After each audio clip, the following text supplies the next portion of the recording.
of the things we want to talk about tonight, Lou Jane is going to kind of focus on the girls.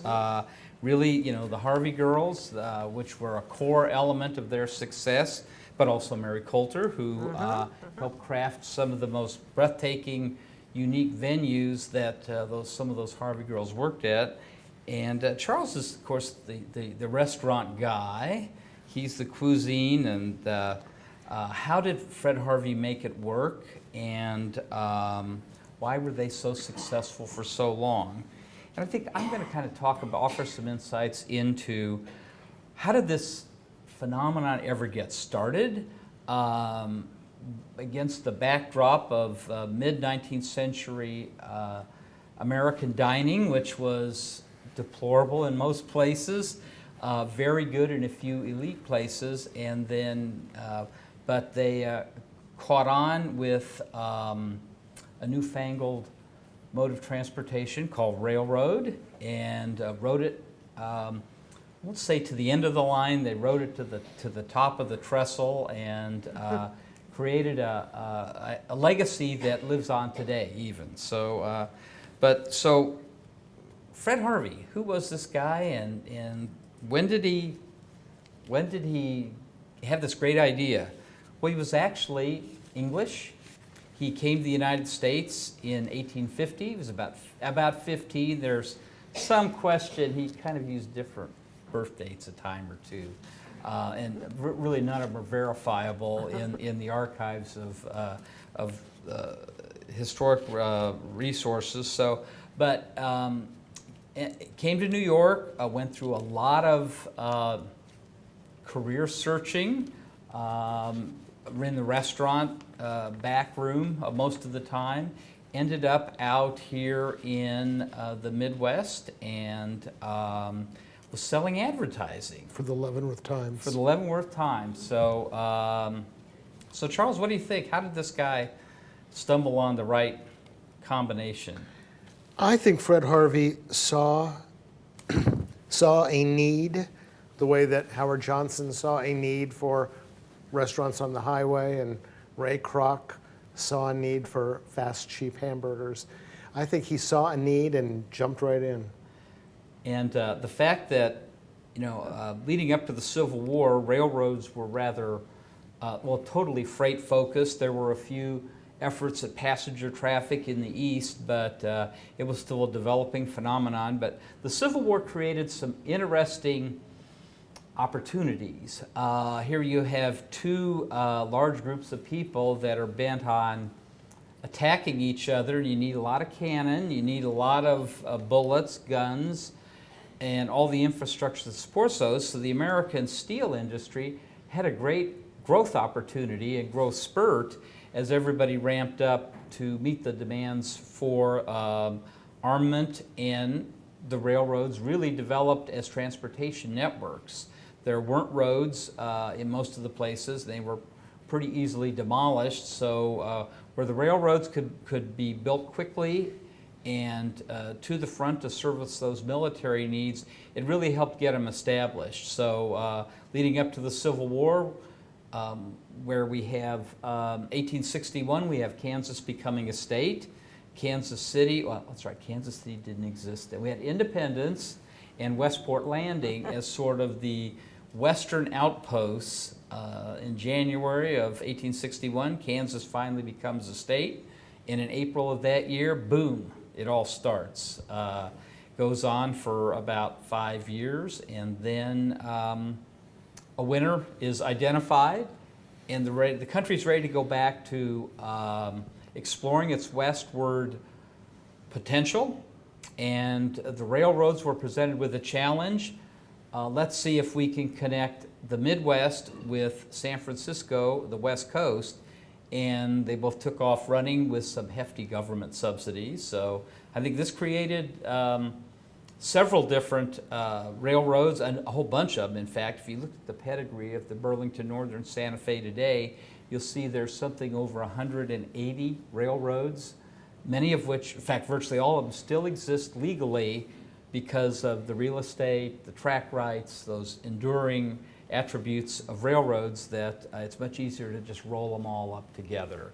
So the Santa Fe hits the state of Kansas and goes off. And Do you think, we've talked about this before, Steve, don't you think that part of Fred Harvey's success was he allied with the right railroad?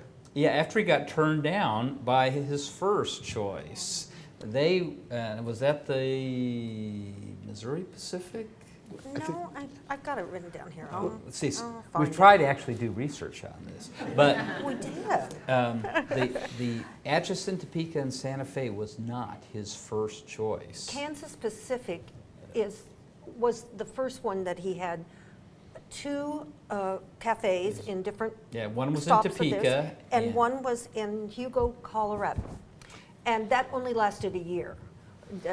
Obviously, the railroad was not willing to experiment with this anymore. And well, Charles, as the culinary expert, what was the status, I guess is the word, or what was dining on the road like back then? Very grim, which is why a lot of railroad passengers would bring their own food along. And it was very grim. It was almost an excuse to get food poisoning. There wasn't much of a selection, if any. You were lucky to get a flea-ridden sandwich. And it was kind of expensive, too. Yeah. Tell them how they use the food twice. I think it must have been Steve. We were talking about this last night. They would have like a deal with the people at the railroad Here, station. little background. How did the railroad stations end up where they did? Well, it wasn't by government edict. It wasn't by marketing genius on the part of the railroads. There was a railroad stop about every 100 to 120 miles, because that's how long it took for the steam engines to run out of water and wood to stoke the fires to keep the boiler going. So it was pretty pragmatic. So they would put a water tower, they would have a fuel dump with the wood, later coal. So you might as well, if you're going to stop there, everybody can get off and have that smoke and enjoy a little cuisine. If there was a little cuisine, a lot of them didn't have, the depots didn't have food. Well, what they had the same thing. They passed it down through they would have everybody come sit down, and then the conductor would come in and say, "Oh, it's time to go. Got to get up right now." Many times they'd already paid for their food. They didn't have time to eat it. They didn't have time to eat it, and it was So they would still there. sell it to the next train. Exactly. And So- in fact, the conductors were part of this ruse, because they would go through the car and announce the next stop and who would like to make a reservation, and they would somehow communicate this on ahead. In reality, they had every table was set, and they could accommodate that many people, but they would collect a deposit. So you're paying something like 50 cents or about half of your meal. And so you get there, everybody piles off the train into this room and sits at a place at the table. And lo and behold, 3-4 minutes later, woo-hoo, back on board where the train's leaving. Really worked. Yeah, For a little while. Yeah, and a lot of times people would take one bite out of a sandwich or one bite out of a donut or one sip of coffee, and they would sell those donuts and sandwiches again. It was a grim time in America. So Fred Harvey came up with this idea. Why not actually try and provide good food on a schedule that met the needs of the railroad, that met the needs of the passengers on the railroad, and that would accommodate his making this a viable business. So it became this guy that liked to organize. Now, at some point, and I don't know if it was the government mandate or what, but at some point, the trains had to make 30-minute stops, which ended the quick bite of a sandwich. And at one point, I took this out of the fabulous book, The Harvey Girls. Fred Harvey was serving at least 2, and often more, at least 3, train meals a day with a highly concentrated rush hour several times in a 12-hour period. The trains had a maximum stopping time, of 30 minutes. But if the Harvey employees were in a frenzied rush, it was kept from the passengers. The passengers, were treated like they should be. They knew that in a Harvey house, the meal they ordered would be served and enjoyed with plenty of time before the all aboard sounded. And part of the challenge of actually operating this business was, okay, you've got these railroad stations strung out across what is pretty much open prairie. How do you supply it? All of us are familiar today. You drive down any freeway and you'll see the Cisco trucks, the U.S. Food Service, McLean Enterprises. These are wholesalers, in essence, who are supplying literally thousands of restaurants, fast food franchises, convenience stores with all of their daily food for resale. So how's he going to do this? Well, part of the arrangement he struck with the Santa Fe Railroad was he would rent space in the stations. So when the stations were built, let's put a dining room in. Oh, he's going to need to be replenished every day, so let's make part of this contract the railroad would haul, whether it's fresh fruit, vegetables, milk, fish, whatever the commodities were, at a predetermined price, instead of one day just popping up and saying, oh, Mr. Harvey, we tripled your rates this week because we could. So the beginning of this long-term relationship, and his experience with some other railroads was exactly that. So he begins to build this system, this relationship with the Santa Fe Railroad that is based as much on a handshake with some very basic stipulations that enabled them to attract railroad passengers with the understanding that they could actually buy this ticket, ride this train, expect a meal, some comfortable accommodations, and everybody's going to benefit from it. Let me read you what a Harvey House menu could be in 1880. In 1880, it might include Blue Point oysters on the half shell, English pea soup au gratin, roast sirloin beef au jus, pork with applesauce, Queen olives. I wonder what Queen olives are.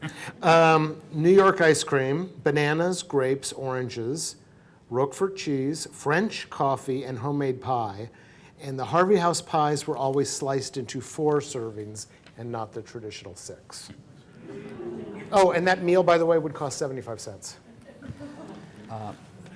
So he's building this chain of, in essence, restaurants in railroad stations out across the western United States. Let's see, you've got a venue to work in and operate in. You've got a system to get replenished. You've figured out a way to staff your back rooms so that you can constantly have an adequate flow of the cuisine. But how are you going to serve it? I mean, you're out in the middle of nowhere, and wait staff selection and retention is the bane of even restaurants today. And Louis, when you did your research, I have heard this from so many books and people, that one of the reasons that Fred Harvey did not want male waiters in his restaurants which was the norm. Yeah, absolutely was the norm, was that male waiters got drunk and wouldn't show up for work. Well, and he had a problem with them Which, by the way, I should say is true. They would have fights, too. Right, fights. Sometimes with the patrons, sometimes with each other. And, I like to think of it in a bigger picture. I like to think that Fred Harvey was a visionary in that regard, and that he saw this as an opportunity for women to join the workforce, because it really was a time when no one really worked outside of the home. They might work as a staff person in someone's home, but nobody really had a job outside of the home. You could teach until you got married, but then... Oh, that's right, you could teach. But it was absolutely revolutionary in one way or the other. Either he knew that he was doing something revolutionary, or he stumbled on it by not wanting those drunk men. Which was smart. I'm going to just read really what they got was quite a good salary in those days. It was $17.50 a month. They got room and board and tips. They got to keep their tips. They had a 10 p.m. curfew, and they could not wear a skirt that was more than 8 inches off the floor. There was no makeup allowed, no gum, and they had to sign a contract. In one book I read 6 months to a year. In one book it said it had to be a year. But nonetheless, they had to make a commitment. And most of them were from the East Coast and the Midwest, and they were sent to Abilene. Timbuktu, you know. I mean, it must have been quite an adventure for those first Harvey girls. After reading it, I was quite I think they were as brave as he was to send them. But they were always had room mothers, always were watched. They lived in a dormitory, didn't they? They either lived in a dormitory, or if it was a large Harvey hotel, they lived there. It was quite a feat on his part to start populating the Southwest with women. I mean, again, all the things that I learned about Fred Harvey made me have lots more questions. And really and truly, out of the 100,000 Harvey girls that were sent out to the West to work, 20,000 marriages occurred. Now that's a lot of marriages. And when you got married, you stopped being a Harvey girl. And so these were women that were in Santa Fe, New Mexico. Maybe they were from Connecticut or someplace. And they meet someone, fall in love, and get married.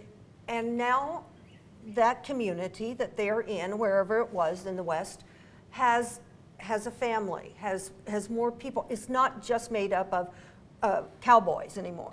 And so he did something quite amazing for the whole country by sending the Harvey girls out there, by creating the Harvey girls in the first place. Well, do you have the list of their I think you were talking about the do's and don'ts of being a Harvey girl? Well, I think that really the do's and don'ts were taken. I mean, I don't think I had a list of the do's and don'ts, but they had this Strict house rules. mother, and they had to be in by 10 o'clock. So that would kind of make them behave. I know you can get in trouble before 10 o'clock, but no good happens after midnight. We all know that. Well, I want to just throw out my questions to everybody, and so we can be thinking of them and maybe reach a conclusion by the end, because I wonder if Fred Harvey was an absolute visionary who, saw that the things that he was doing were going to change America, or was he a reactionary? Did he just react to the market and knew that there was a market for what he was going to provide? We know that he was a marketing genius. I mean, that I don't think we have to argue about, because he created the first restaurant chain, and he created it in a wide open, long spaces. The other thing that he did in terms of marketing that was so great was Fred Harvey only lived to 1901, and yet the idea of Fred Harvey went on the whole time the company was going. They even really didn't want to mention that he was dead for a long time, because Fred Harvey was the brand. And it's kind of amazing that he did all that. We saw on a 1950s menu, I think it was 50s, on the menu it said, Fred Harvey has personally chosen this beef Yes. for your pleasure. Yes, in the 50s. Yes, when he'd only been dead a half century. You know, this is actually from a menu, and this was part of that culture that they crafted. And this is 75 years later, 3 generations of the Harvey family, it was at that point the last generation. But starting from that little red depot in Topeka, Kansas, and building a system of hotels, restaurants, shops that extended from the Great Lakes to the Pacific Coast. And they were very proud of that heritage. And part of it was, you know, as he built these lunchrooms in railroad stations, he was able to take it from, well, if the train's not in the depot, even if there's one going each way, what do you do the rest of the time? Well, you become the restaurant of preference for the rest of the town. So suddenly, he's beyond just a transportation services provider feeding the passengers. He's actually, by using elegant, timeless, and they'll get on to another woman topic, crafts this, these more stations and with their restaurants morph into hotels adjacent to the stations. And a lot of that credit goes to one woman that he retained. Mary Coulter. And that's another part of the mystery is his company started hiring her before the turn of the century and then hired her permanently after the turn of the century. They'd give her small interior jobs to do. And then she started getting the big jobs. And I'm so glad that we're going to have a whole program on her because I'm totally fascinated with her now. Her base was here in Kansas City when she started working for the Harvey Company, but she spent most of her time in the Southwest because she was always going from one of her projects to the next. And she really, really incorporated the Southwest American Indians and their crafts and their motifs into her decorating, which I think was a pretty far out thing for her to do at that time. Pretty exotic. As the company grew, and this is the gentleman himself, kind of at his peak. So he's been in business actually at this point about 10, 15 years. He's established a fortune. Fred Harvey actually did not live in Kansas City. He lived in Leavenworth.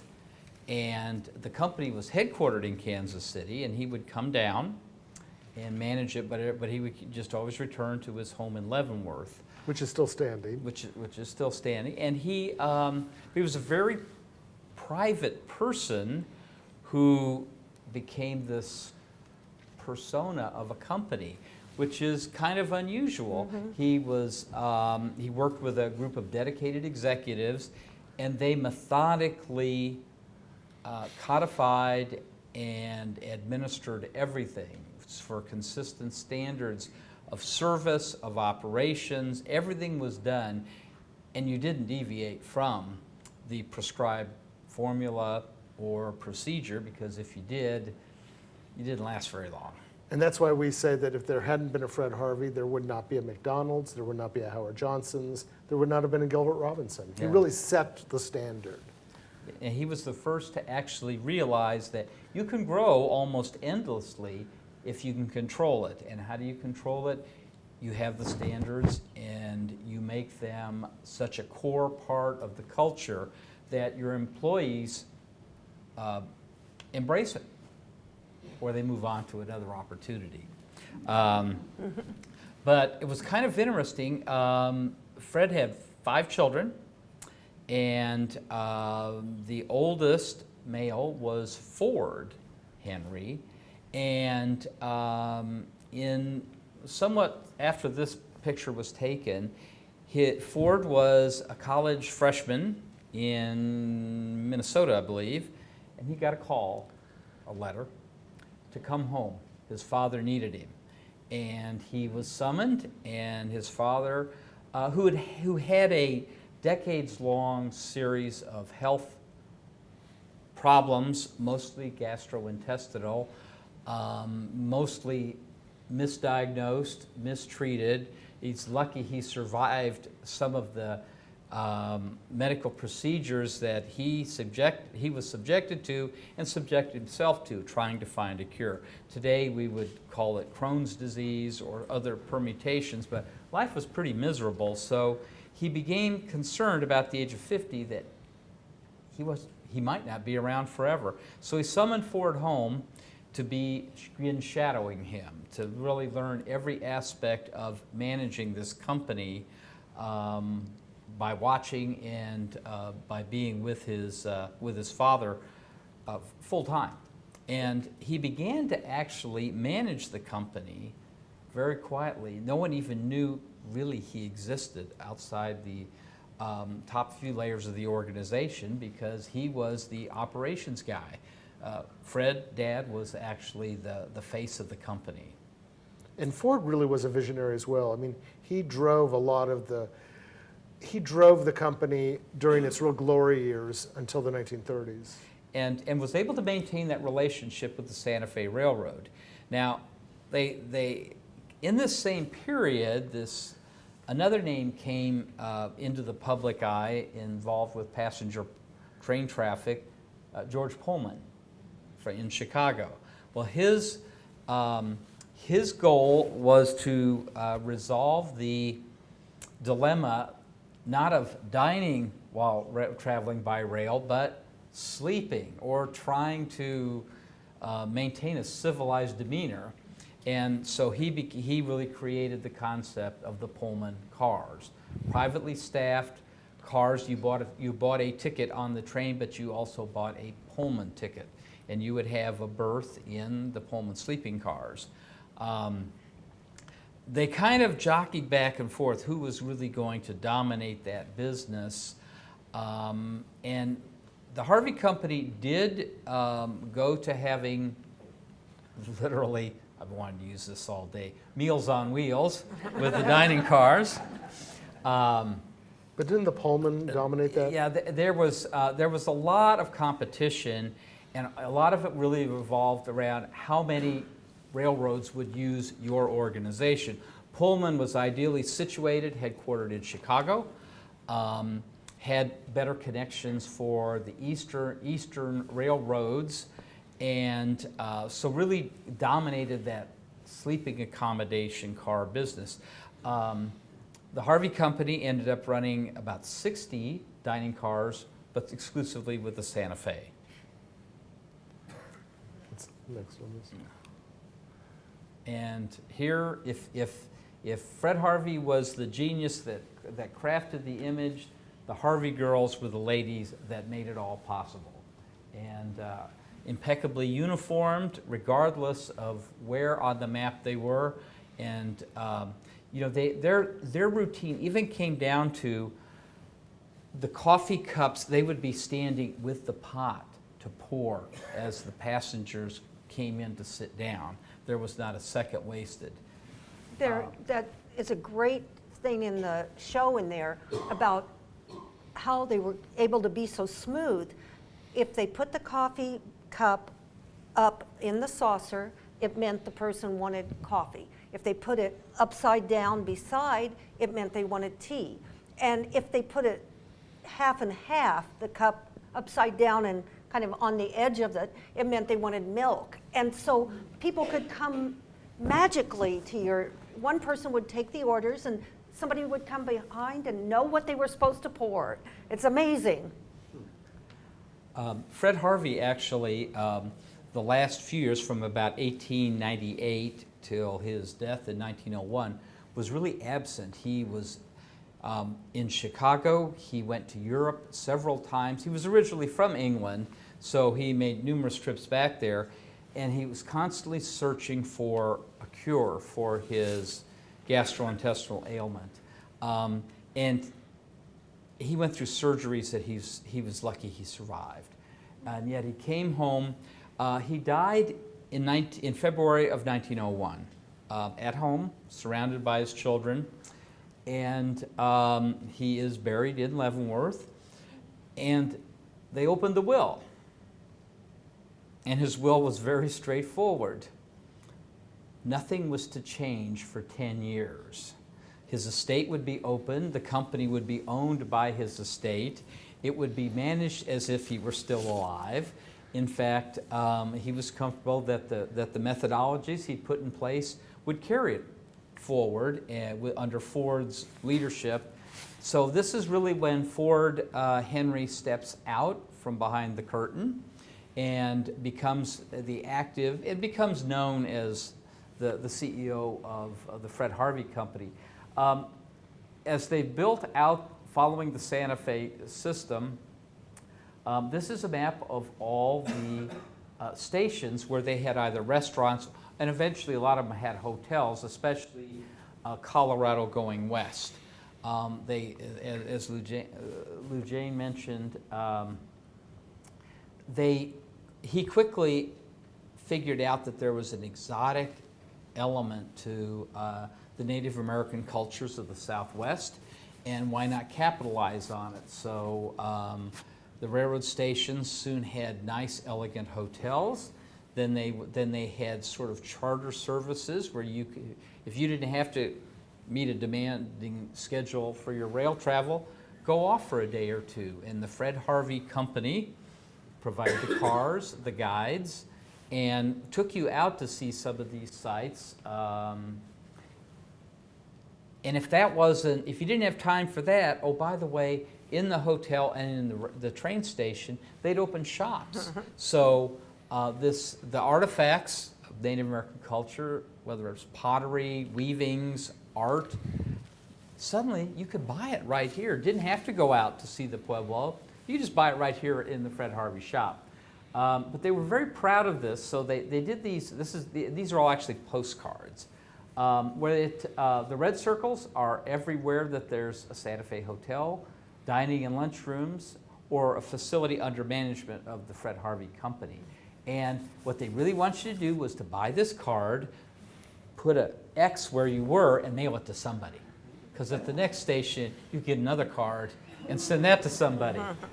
They really were perfecting the whole concept of merchandising non-food items. But this is a great example of how their system developed. They eventually did go east to Chicago because that was, Chicago's traditionally been the largest rail center in the United States, and Kansas City, for much of its history, held the number 2 spot down pretty solidly. But their focus was really to the west. Eventually it became, their theme was 3,000 miles of hospitality. And they were proud of their restaurants, but the hotels and the shops were equally important to the business, and they refined it. And I would suggest today, let's see, if you're in an airport, well, there's probably some good food. There's the fast stop places, but there's always stores. You can always shop to help kill the time. So, well, Charles, where did it go from there? What's the next slide? Yeah, great. Let's talk about cuisine for a while. We got to look at a whole group of menus yesterday, and we laughed so much. It was fabulous to see how it kind of changed. Well, the Fred Harvey restaurants always, from the beginning, really did reflect what American tastes were. So that in the early days, there was a lot of comfort food, a lot of chicken, a lot of prime rib, very familiar dishes. And towards the end of the company, as Steve said, the Westport room was a very elegant dining room. The Harvey House, was... It was for the travelers. It was for the travelers. But the Westport room got fancier and fancier and fancier. And towards the 50s, it was very much a continental restaurant. And I've heard from people, I'm not originally from Kansas City, I never went to a Harvey House restaurant, but that at one point the Westport Room was the nicest restaurant in Kansas City. So whether that's true, I don't know. This menu is actually from, I think, the Los Angeles Union Station. Menus were printed twice a day because you usually had a luncheon menu and then the dinner menu. Smaller stops would probably have a single one, but menus were reprinted every day. And started in the 1930s, very, very much reflecting movie culture. Both the luncheon and the dinner menus started promoting cocktails.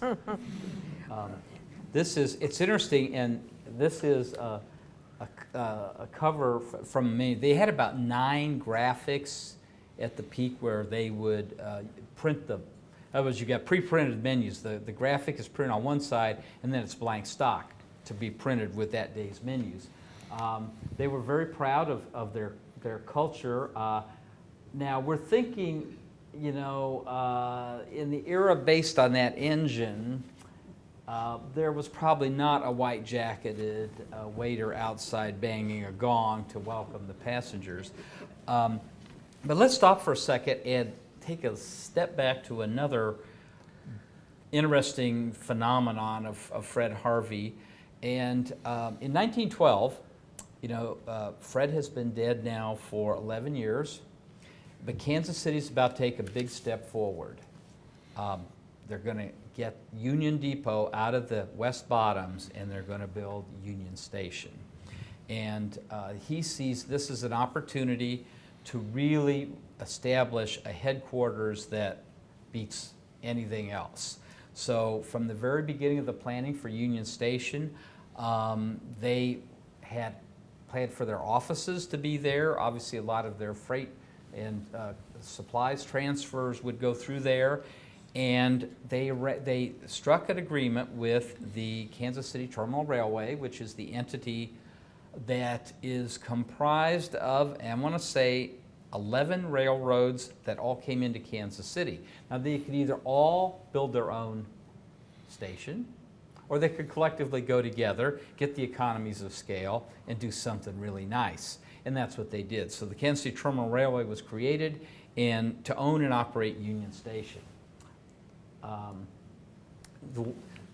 As they moved forward to the opening day in 1914, the Fred Harvey organization was going to have every restaurant, every shop, every snack bar. They were going to own it all. And that was the beginning of the Westport Room, because in fact, Stephen Fried, who, for those of you that have not read his book, is one of the best resources and tellers of the Fred Harvey story. They were, well, as Stephen Fried says, they created the first indoor mall by doing that. Now, I would suggest that's maybe a bit of a stretch, because there were, a lot of the clothing stores, but I think they created Crown Center how many years ahead of its time? Now, the hotels, they didn't need a hotel at Union Station because the entire part of Pershing Road, where the Westin Crown, which is not a Westin anymore, but Sheraton that was a whole series of hotels that served the people that were laying over in Kansas City, and also served as the place for the train crews to stay for their layovers. So, but they really did create a rival to downtown Kansas City with the shopping. It became the destination. You would take people not to the Harvey House to eat, but to the best restaurant in Kansas City, which was now the Westport Room. Should we go? We want to talk about these, or? I love this luncheon menu for many reasons. One, you could see, I think this menu is from the 40s, and you could see they're already pushing the drinks with the bar specials. And they actually had, before this, they had their own, the Harvey House had its own gourmet martini. And it said on one of these menus, may we suggest before luncheon a gourmet martini? It's right out of Mad Men. Right. Ready? Yes, go ahead.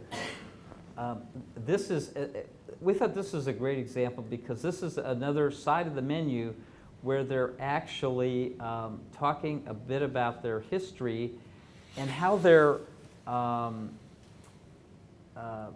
this is the copy that goes with the picture we just saw of the train pulling in. But they're also listing here all their restaurants and their hotels throughout the system, and they've become the primary hotelier and restaurant at the Grand Canyon National Park. I like how Newton, Kansas ranks up there with Hollywood, California on the restaurant list. You know, we're not going to slight any of our units. And let's see, we got this, I think it's Cecil, Janetta, and Margaret and Jerry Sullivan celebrated something probably in the Westport room that day. This is, eventually Hollywood did catch up with the Harvey Company, this whole culture. So the Harvey Girls, the movie was created. They went to, the producers and production company went to great lengths to placate the Fred Harvey Company's concerns that their reputation might suffer if it were a less than top drawer or five-star film. And the public did embrace it appropriately. But in the Fred Harvey restaurant in Hollywood, then they commissioned Doris Lee to do this mural. And this restaurant was not anywhere near a railroad station. It was in the heart of Hollywood. This is, and they were very proud of it. They were beginning to branch away from their railroad connections and expand. And so this is the mural from the new Fred Harvey restaurant just off Hollywood Boulevard. And if Edgar Miller and Doris Lee were indeed nationally known artists, I'm sure that in some circles they were. They were featured prominently in the Fred Harvey restaurant. This is another menu cover, but this is interesting. As the company has evolved, they're taking on private corporate food service. If you notice here, the Continental Club, which is actually at the Continental Company's headquarters in Chicago. They've got the Hopi House at the Grand Canyon National Park. I love the Furnace Creek Ranch in Death Valley. Now that is creative marketing. That's marketing. And they were, what had happened, the third generation, a privately held company like this, sooner or later, there's too many family members to support. So you have to end up usually going public. And the third generation was led by Freddie, who was Ford's son. He didn't lead it very long. No, his real hobby was not maintaining the family restaurant culture. It was flying those newfangled airplanes. And he crashed. Yeah, he didn't do it so well. So part of the family ended up basically moving to Chicago, and to compete with the Pullman Company, they had the dining car division run out of there. I think you should mention, Steve, that the reason the company moved to Chicago was that the Chicago branch of the only surviving Harvey member was the daughter, Kitty, and the Chicago branch did not believe a woman should run the company. Yeah, she got wedged out. Here's this company that's done all these great things for women, and then when one gets to be but if you're a Harvey woman, no, backseat. Can't do it. Okay, let's celebrate a little of our local neighborhood heritage. This is the original Westport Room in Union Station. It was truly Victorian in the Victorian era, but it was elegant in every way. Later, it was updated And this is Victorian in the, what do we call it now? Mid-century modern Yes. interpretation. But what is particularly interesting, on the back wall, that is a mural, and I, off the top of my head, can't tell you the artist, but it's kind of interesting that they did this fall window pane motif. But fortunately, in the mid-1950s, it got remodeled. The mural stayed, the window panes went away. This is a 1958 menu cover. The restaurant business in Kansas City is changing, but the Westport Room holds on. Part of their effort to be part of local culture is they would contract with artists, regional artists. This is one of, and we found out tonight there's actually 3 or 4 agrarian scenes that Thomas Hart Benton did for the Harvey Company. This is sugar cane. There is a wheat one, a corn one, Rice. and rice. Yeah. So, And they were all menu covers. yeah, all the basic starch food groups, right? This is, I think, 1949. This is the breakfast menu. How long's it been since you could get Buttermilk. You yeah, never see buttermilk on a restaurant a menu bottle anymore. of buttermilk? We've got the boiled salt mackerel. That would have been my favorite. Fried cornmeal mush. Well, I love that. You know, there are many, many breakfast restaurants in Kansas City now, and none of them have that kind of juice selection. It's true. Well, and a baked apple. I mean, this is actually healthy food. Now, the Westport Room, of course, had different menus for different times of day, but here we're trying to say, we didn't know if this was a lunch or a dinner menu. Well, it says deluxe dinner, so Oh, it's it is, dinner. okay. So, but we lead off with the bar specials, of course. And Well, I love it because, you know, for the longest time, all the Harvey House restaurants, their appetizer selection, unlike the mostly fried appetizer selections you find now, and they almost always had the classics, you know, a Cheese. glass Cheese. tomato juice, Fruit cup fruit cocktail. I wish those days would come back. and a broiled Grapefruit half, yeah. Have you ever wanted that to start your meal I off? want one right now. And the Westport Room developed its own heritage. It sort of became Kansas City's destination for special occasions. They began to really present some of the early heritage of Kansas City, or in the days when it was Westport Landing, and really incorporating a lot of these graphics into the menu. This is all from one menu. So here we have tonight's dinner offerings. And Well, you can tell this is from the 50s, and this is when the Westport Room and the nicer Fred Harvey restaurants really started getting uppity. They really no longer was soup called soup. Now it's potage. And there's hors d'oeuvres. Hors d'oeuvres, and the menu items are all pretty snazzy. I mean, they've got the veal cutlet is prepared cordon bleu style, and the double breast of chicken is with sauce supreme. It's, you know, it's all very, very fancy. Nothing like it was a decade before. The frog legs sautéed, English style. And then we have a little more traditional menu, but you know, Manhattans are 75 cents. We're still debating Scotch mist.